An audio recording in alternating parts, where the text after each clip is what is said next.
तो इस तरह माँ भगवती ने रक्त बीज का संहार किया, और जैसे ही रक्त बीज का संहार किया तो माँ भगवती रक्त बीज का संहार करती है।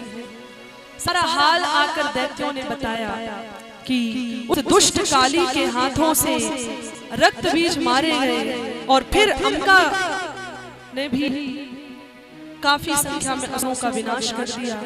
सुनकर शुंभ बोला कि अभी मैं जाता हूं और उस दुष्टा कराली को मैं अपने हाथों से मारूंगा, और उस अंबिका को यहाँ लेकर आऊंगा, और अपने बड़े भाई शुंभ से कहकर छोटा भाई निशुंभ कवच आदि धारण करके भगवती से युद्ध करने के लिए एक रथ पर बैठकर विशाल सेना लेकर भगवती से युद्ध करने के लिए गया। निशुंभ और शुंभ का निधन कैसे होता है ये हम लोग सुनेंगे।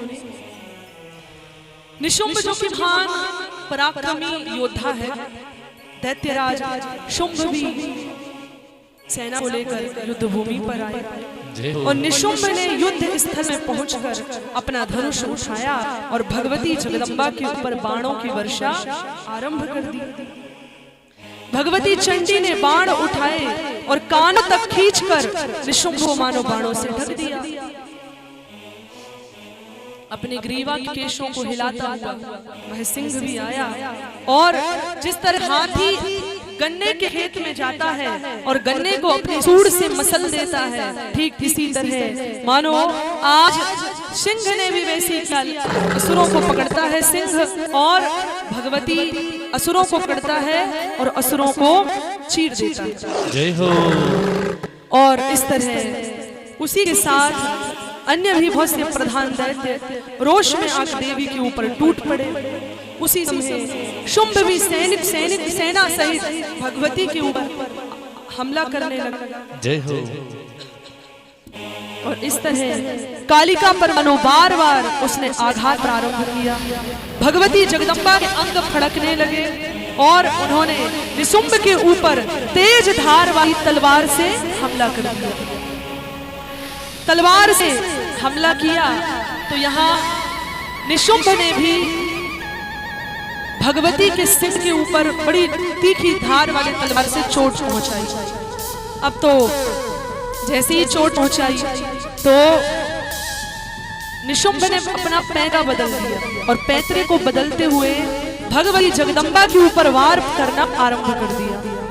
अब तो देवी ने अपने हाथ में गदा लिया, और गदा से निशुंभ की तलवार को मानो भगवती ने काट दिया। जय हो। और जैसे ही कटा तो उसने भगवती के ऊपर, भगवती के कंधे के ऊपर फरसे से प्रहार किया। कंधे में बड़ी जोर से फरसा मारा, और जैसे ही फरसा मारा तो भगवती के कंधे पर फरसे का प्रहार हुआ।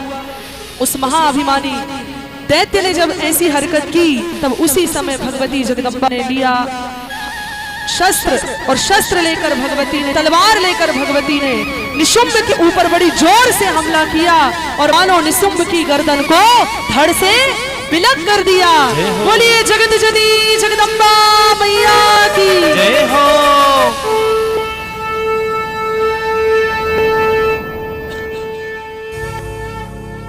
और जैसे ही निशुंभ को भगवती ने मारा, उसी क्षण भीषण हाहाकार मच गया, और सारे हथियार फेंककर चित्कार करते हुए सारे असुर वहीं से युद्ध से भागे, राजभवन में ठहर गए, छिपकर बैठ गए। इसी बीच शुंभ लौटकर आया और तुरंत रथ पर सवार होकर हिमालय पर्वत की ओर चल पड़ा, जहां पर जगत जननी जगदम्बा विराजमान चल दिया। भगवती जगदम्बा ने मधुर स्वर से कालिका से कहा कि हे कालिके, तुम इस दैत्य को युद्ध भूमि में मार डाला। व्यास जी कहते हैं कि कालिका स्वयं काल रूपिणी। कालिका कौन है? स्वयं काल की ही स्वरूप। जगदम्बा की आज्ञा पाकर उन्होंने तुरंत ही हाथ में गदा उठा ली,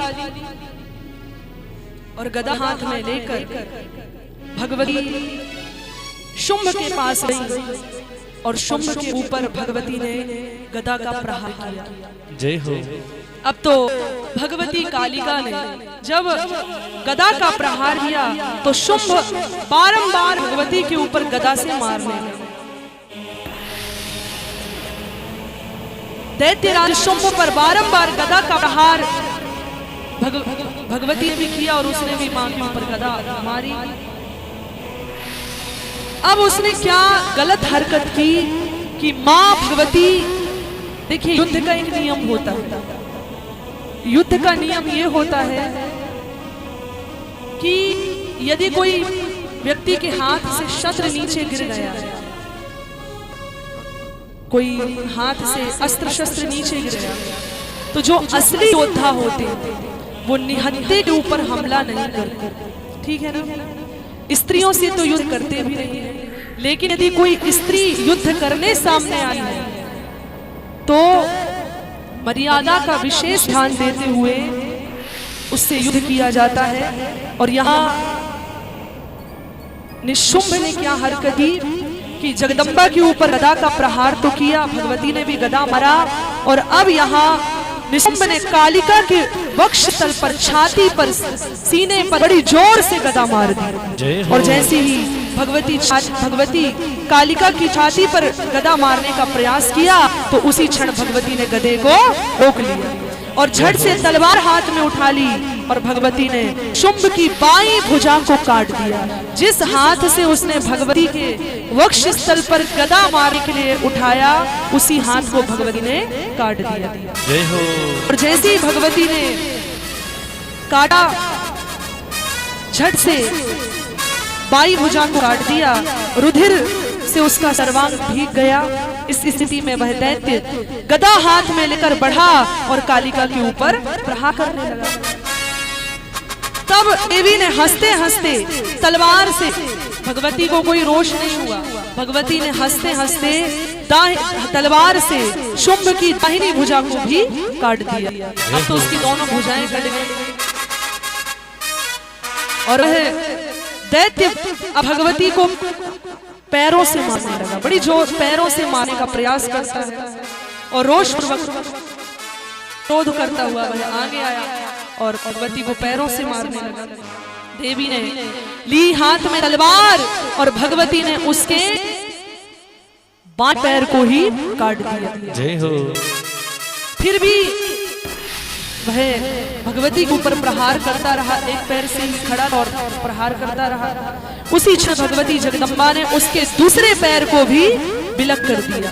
अब तो क्या बचा, केवल मस्तक बचा और हाथ पैर नहीं बचे, सिर्फ थोड़ा सा शरीर बचा। और उसी समय भगवती जगदम्बा ने मुस्कुराते हुए, भगवती कालिका ने मुस्कुराते हुए आज शुंभ के धड़ के ऊपर, मस्तक के ऊपर बड़ी जोर से तलवार का प्रहार किया और इस तरह शुंभ के मस्तक को धड़ से काट दिया। उसी समय शुंभ के मृत शरीर को देखकर इंद्र आदि देवताओं ने बड़ी सुंदर कालिका और चंडिका की स्तुति की और इस तरह भगवती ने आज शुंभ का उद्धार किया।